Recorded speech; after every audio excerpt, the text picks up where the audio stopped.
So, I brought a picture, a photograph with me. On this photograph is my, I was receiving my OBE at Buckingham Palace, and I've got my father with me, who's now 92, and I have my husband and my sister with me. Now, I bought this photograph because there are two very prominent individuals in my life at the moment, and I'll say two males. One of them is my father, who's 92, and the other one is my husband of 40 years, Sandra Samules. So I was born in 11 Orange Street in Montego Bay, Jamaica. So lived in Jamaica until I was 10 years old with my grandparents, and joined my mum and dad in the UK at the age of 10. So travelled to the UK with my two siblings, my two sisters.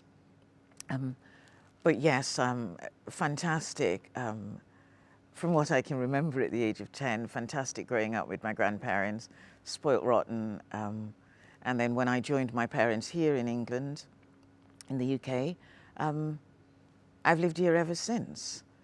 Growing up at home was fabulous. It was myself and my 5 siblings. My parents had 6 children, so 4 girls as siblings, and my younger brother. But it was happy times. You know, we learned to share. Mum and Dad were 2 very vibrant, happy individuals. And I grew up in Bushbury in Wolverhampton, but they were happy days. When I arrived, I believe we arrived at Heathrow, and Mum and Dad met us at the airport, myself and my two sisters. I think what I couldn't understand was the fact that it was, even though it was sort of supposed to be summer, it was very cold. They arrived, and my father didn't look like who I expected him to. And I suppose my dad had left Jamaica in 1958, 59. So, you know, I was born in 1958, sorry, and my dad left Jamaica in 1959, so I was a year old.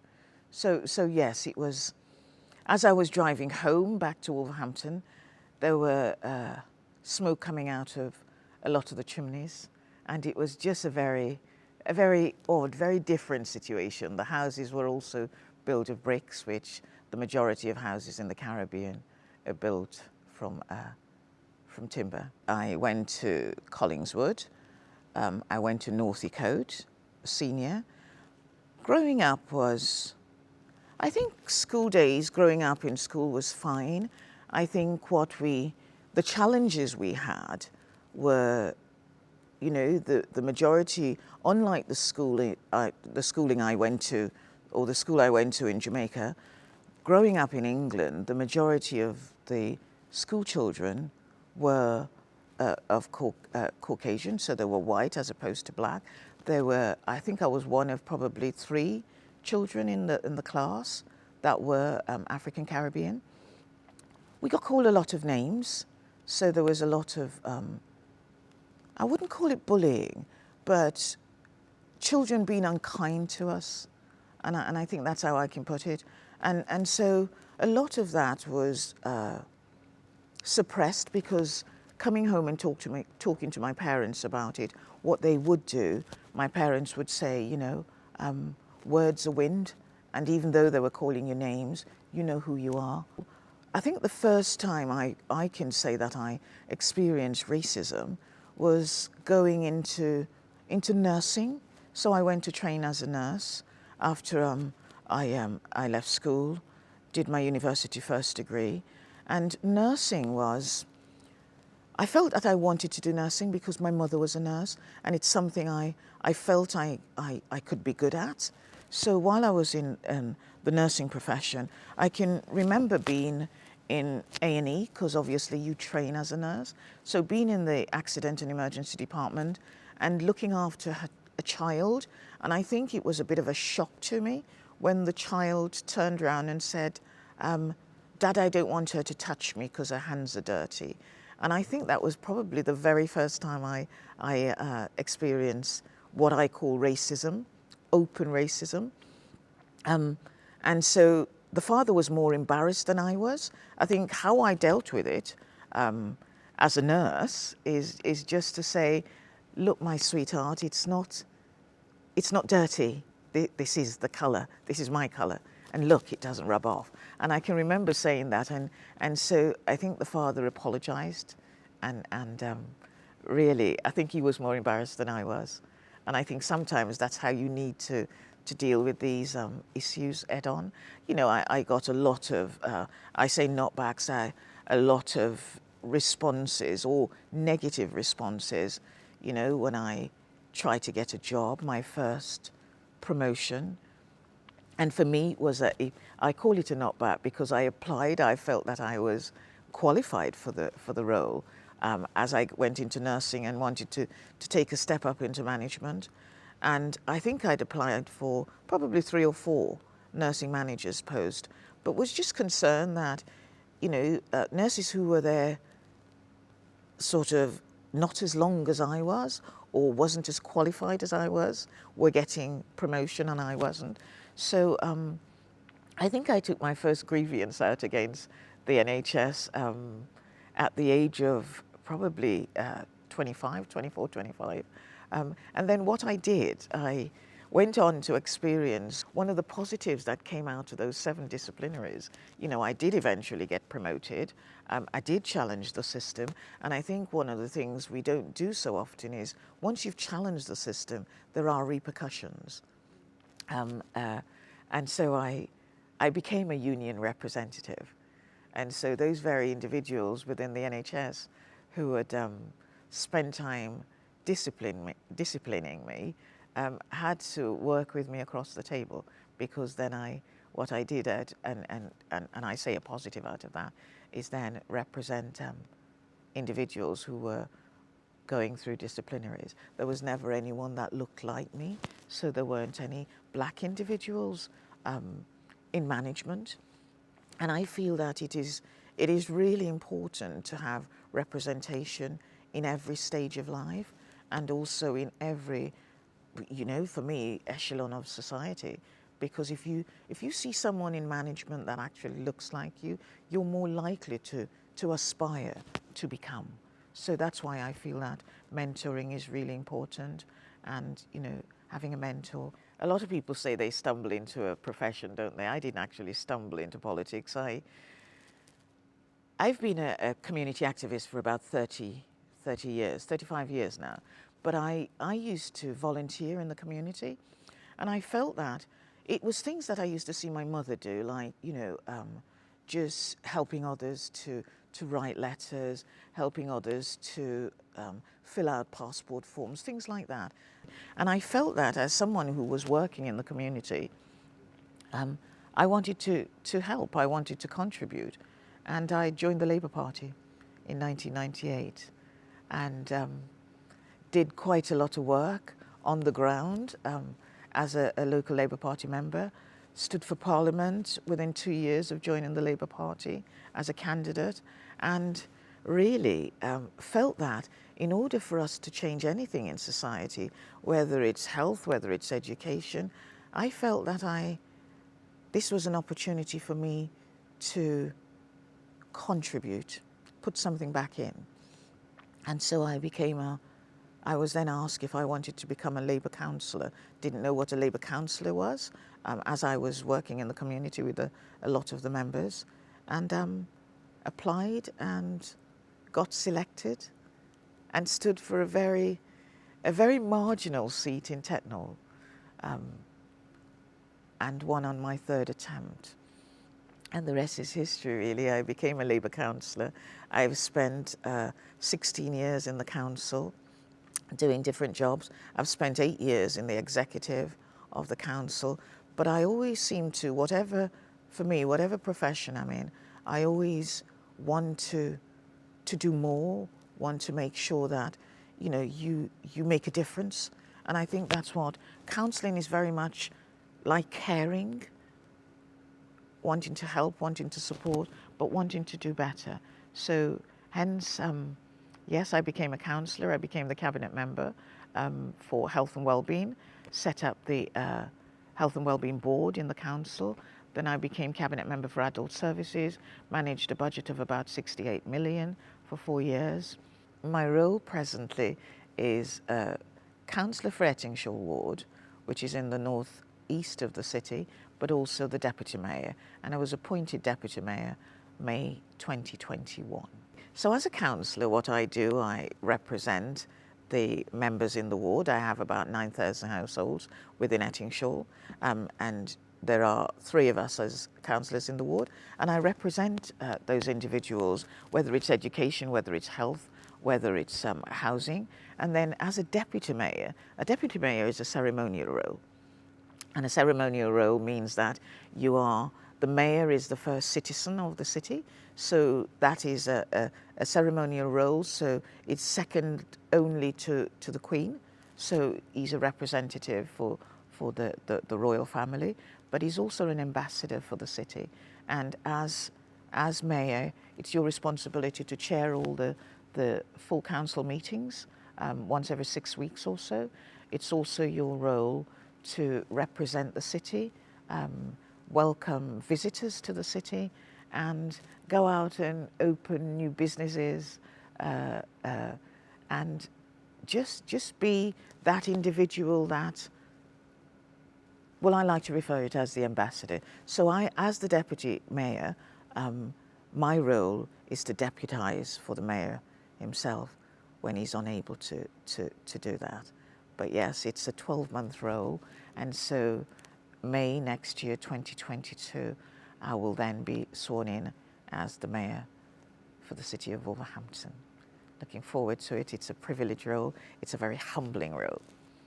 And I feel very fortunate to be in that position, but also the first African Caribbean female, or shall I say the first African Caribbean in 173 years to have taken up that role in Wolverhampton.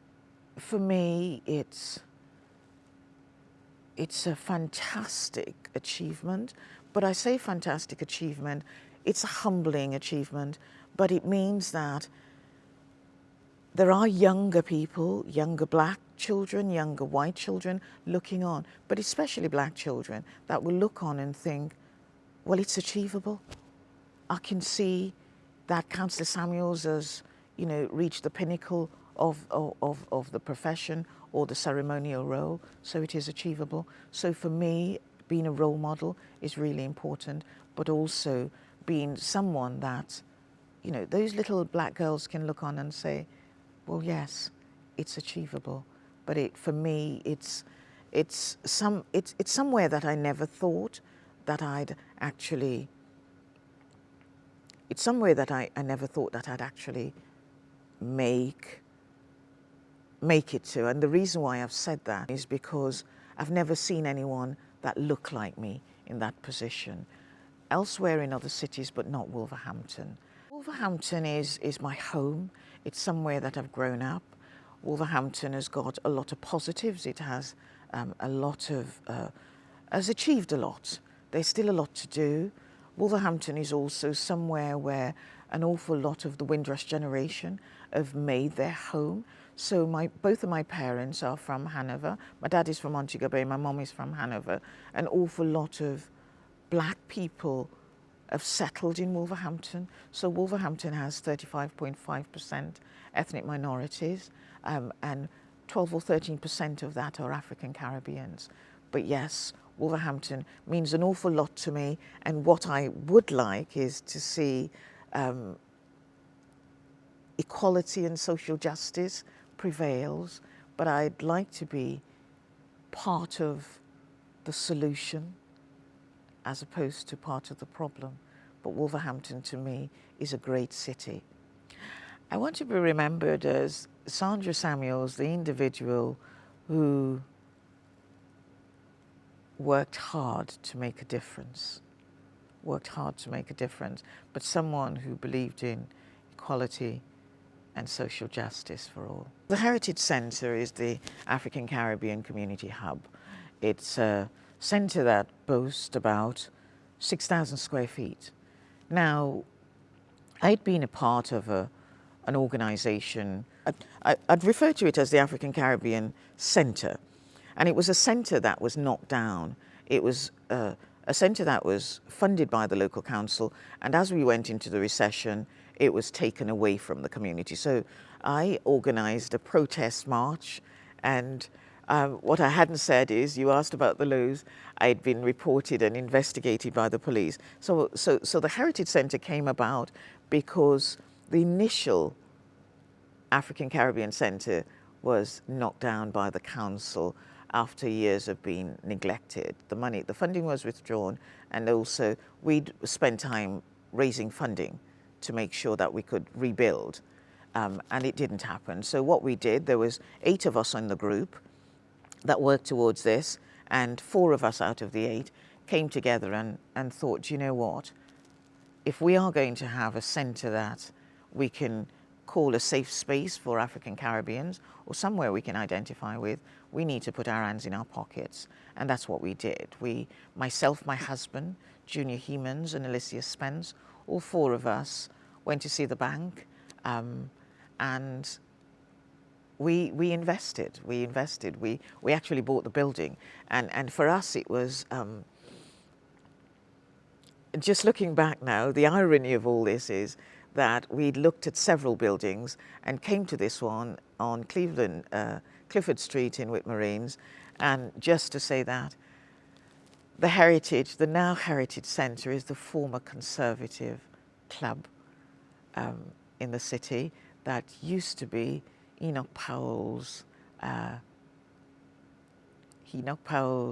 constituency office, and Enoch Powell being, if you hear about the Rivers of Blood speech, or if you have knowledge about the Rivers of Blood speech, Enoch Powell was the minister, the health minister that went abroad and encouraged lots of our black members to come and support this country after World War II. So, but he says that his statement is infamous.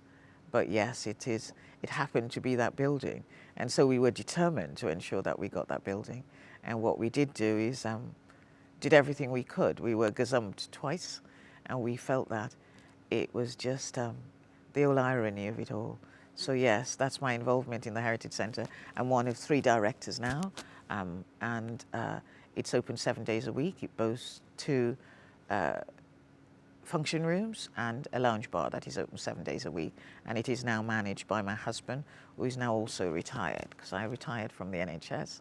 I took early retirement, and my husband retired from his full-time job.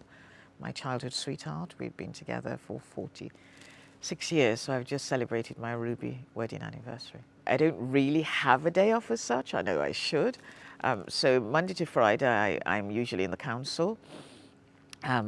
Saturdays I do surgeries, and obviously there's been lockdown, but what I tend to do is I'm at the Heritage Centre helping out on a Saturday, say behind the bar if we're short, but and Sunday is exactly the same.